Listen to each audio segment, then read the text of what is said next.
कहाँ चले गए थे आप इतनी गर्मी में? मैं किसी काम से गया था। तो हो गया आपका काम? हाँ हो गया।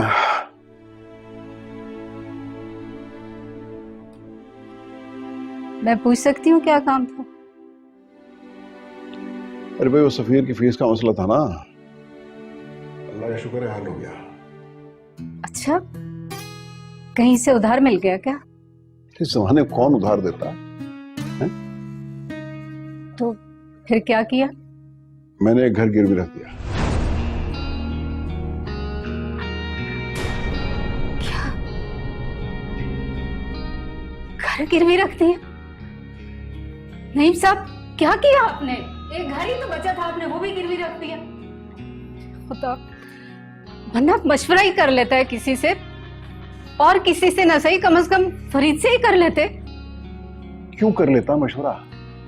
घर है मेरा, मर्जी है मेरी, जो मर्जी करो इसके। नहीं साहब, बड़ा बेटा है हमारा। बड़े बेटे ने बड़ा हक अदा कर रखा, बड़ा बेटे होने का है?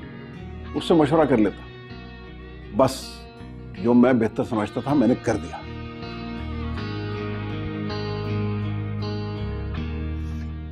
ये गिरवी से छूटेगा कैसे?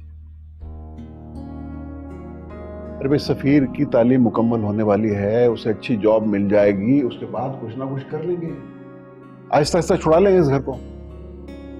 बहरहाल तुम इन फिक्रों में मत पड़ो, समझी?